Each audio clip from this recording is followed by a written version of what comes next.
You're going to hear three words from most of us in the Western Atlantic, that lionfish are bad.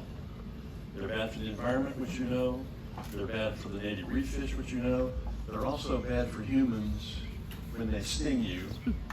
And if you were with us yesterday, you saw Khan in unbearable pain, and he is here with us right now. Khan, could you stand and show us that you're alive and well?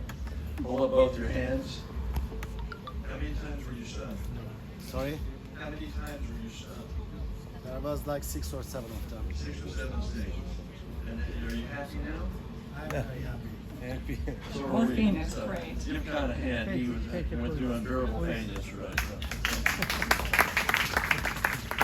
We have another thing we say is that lionfish won't kill you, but you'll wish you were dead. And he's nodding his head yes. We're glad he's back with us. In the Western Atlantic and the United States and the Caribbean and the Gulf Coast, lionfish first appeared in 1985 off Dania Beach in Florida. The aquarium trade is what we've attributed to the original invasive species, so that people would buy the beautiful lionfish, put it in their fish tank, wake up in the morning, and all of their other fish would be gone except for the lionfish with a big smile on its face. So they were dumped, and we think that's where the invasion started. So in '85, you might find one red dot, maybe just one or two. Over the past 30 years, the lionfish have expanded up all the way to New York, through the Gulf Coast, throughout the Caribbean, and now down, they're even down further into Brazil.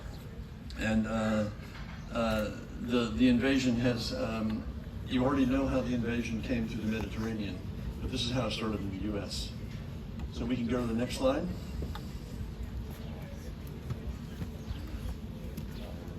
So as I mentioned before, we have an East-West collaboration now with Dr. Ullman.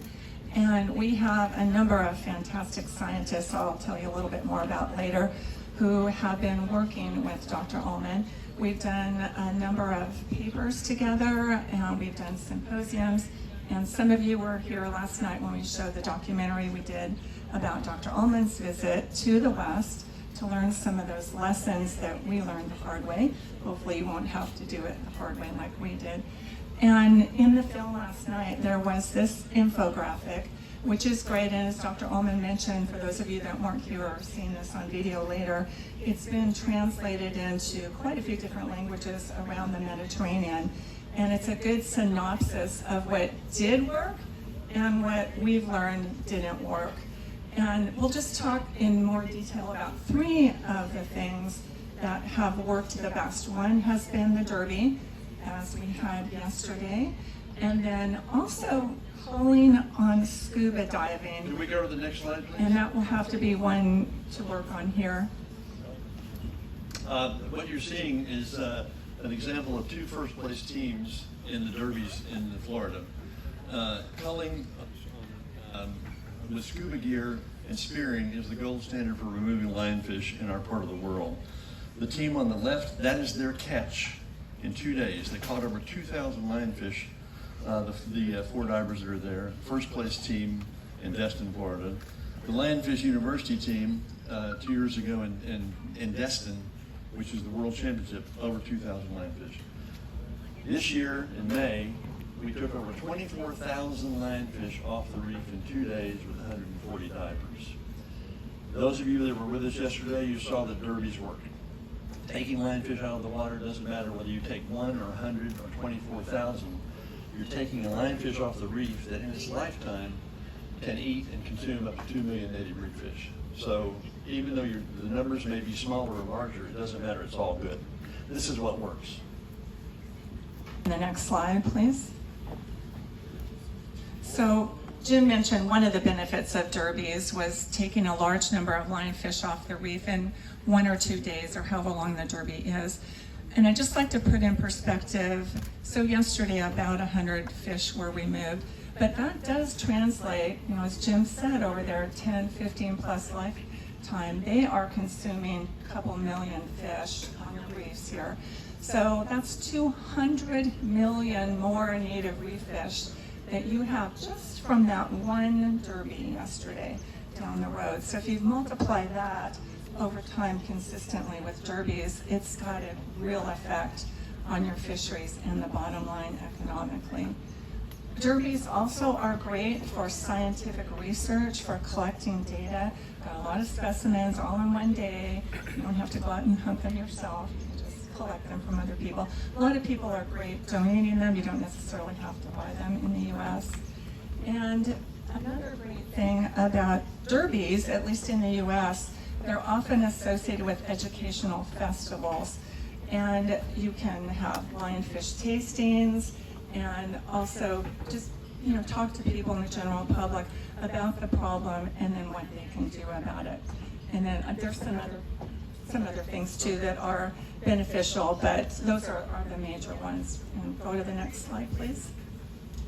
I don't see him here today, but there was a young diver yesterday from Russia who's, after the first call, came up to me and asked me a question.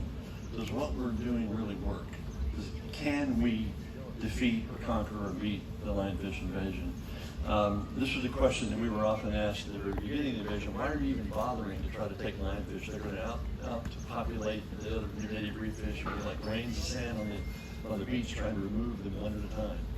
And what we did in Little Cayman and Grand Cayman was a great experiment, and it's an experiment that you started here yesterday. Which shows that government and the dive industry and environmental activists can work together to find a way to cull these critters and get them off the reef. We had weekly calls in Little Cayman with dive operators and dive resorts volunteering their time, going into a very specific area on a weekly basis and culling lionfish. The first few weeks, first year or so, you might take 200 or 300 lionfish off the reef in 40 minutes. That would be reduced to under 100 a couple of years later. When our last trip to Little Cayman in May, we found 2 lionfish on 6 dives. The native reef fish population has come back. It's verdant again, and it does show that you can cooperate with government, passed a law allowing recreational divers to spearfish using a special spear that had to be registered with the government. You had to report your catch. It wasn't a spear that you could maybe catch larger species with, but it shows that government can change rules and set up guidelines so that you can spearfish. And yesterday you did that. You had the ability to put on scuba gear, dive, and spearfish. And we found that that's still the gold standard for removing lionfish, and shows how government and the population can work together.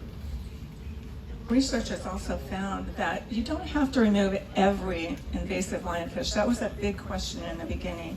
But it's been found that as long as you remove the bulk of them, it's enough for the native reef fish to rebound. So that's kind of an important thing. At first it's like, ooh, do we have to get every single one? And you definitely don't need to do that. Next slide, please. So as Dr. Ullman had referred to earlier, commercialization does work. And that was something that was of concern in the beginning. It's like, oh, if we're making this a commercial project, are people going to just leave lionfish out there to keep procreating? But it does work. And there are a lot of different commercial applications of lionfish now. I mean, not only do they taste great, as well, if you haven't already tasted them, you will shortly today.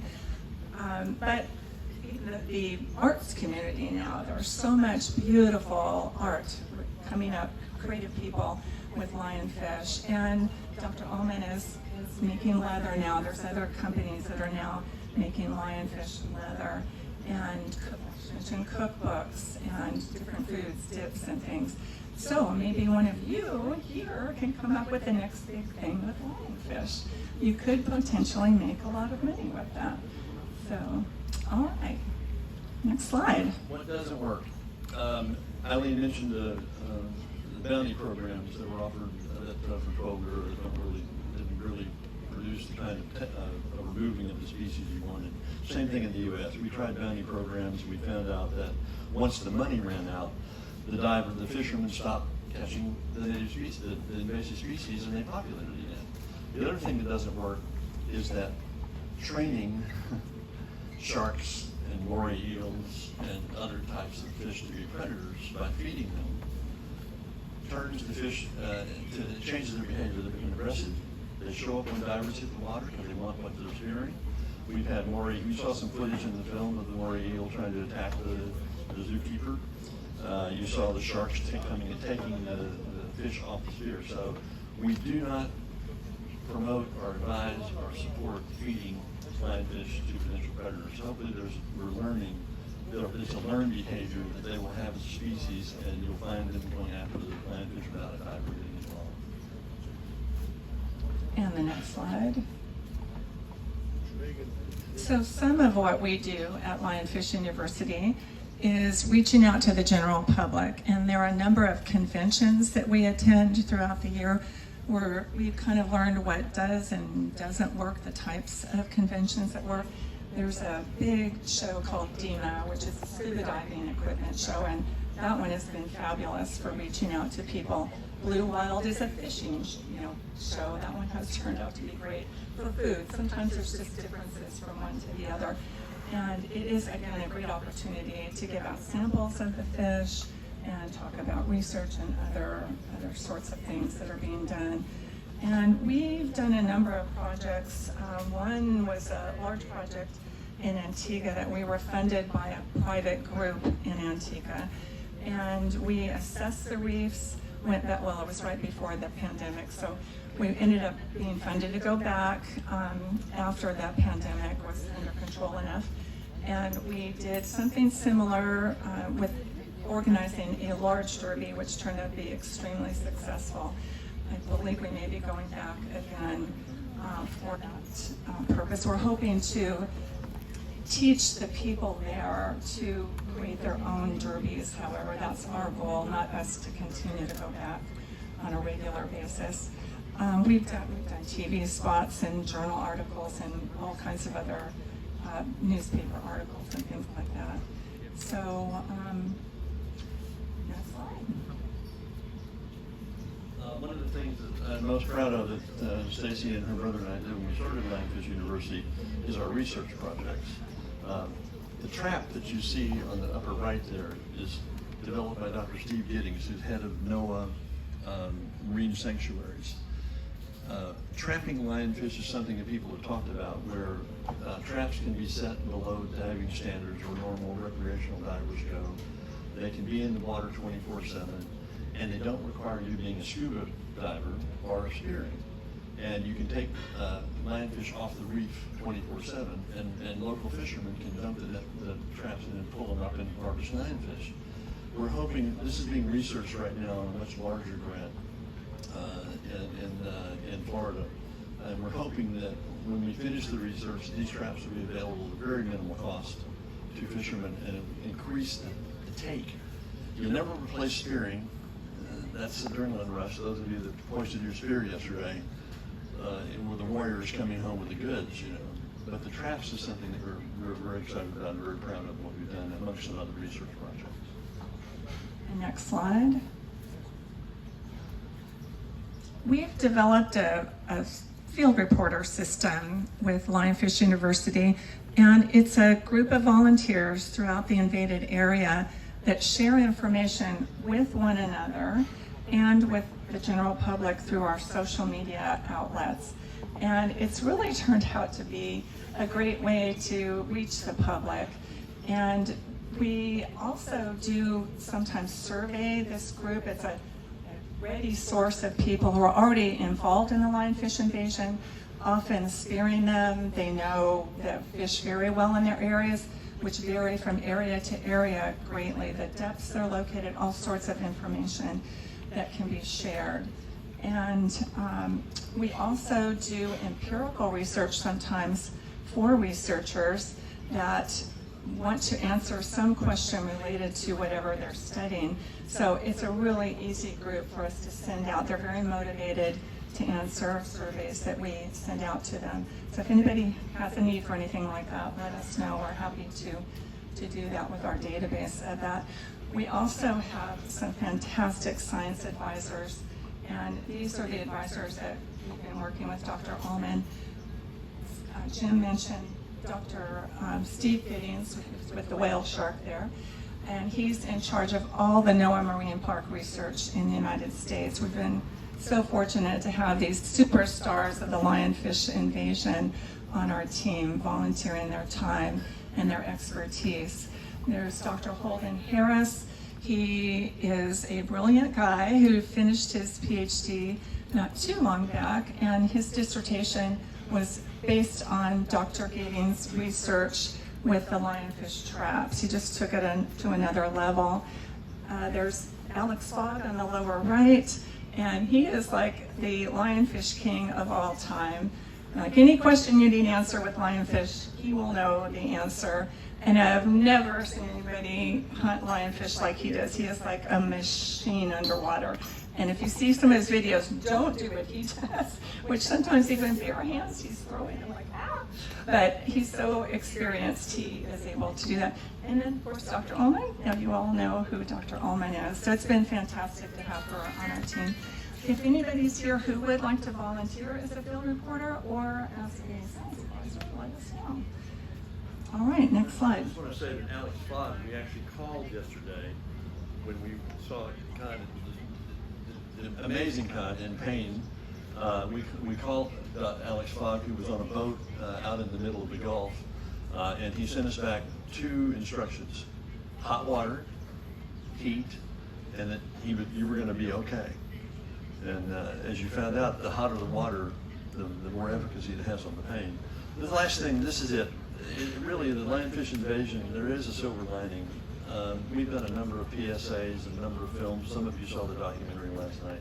This invasion has brought together people that would never, ever, ever meet remotely in their lifetime. We're here because of the lionfish invasion. We met Eileen because of the lionfish invasion. We now have friends all over the world who have come together because of this lionfish invasion, and that is the silver lining for us. You can play that video, and then we'll have one last comment.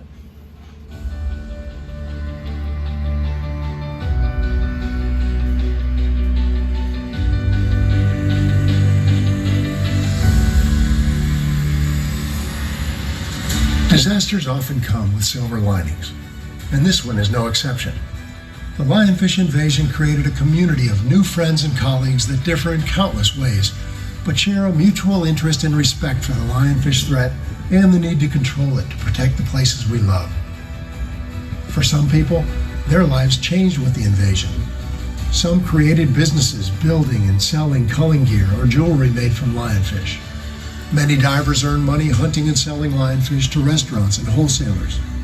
Cookbooks were written, shirts printed, tasty dips developed, new traps invented, and beautiful lionfish art inspired. Maybe your life will change. Maybe it already has. How many new friends show up in pictures from your lionfish adventures? We all do our part, whether it's research, organizing, culling, capitalizing, or just eating. And all the while enriching each other's lives. Welcome to the force. But most of all, thank you for doing your part to fight the lionfish invasion.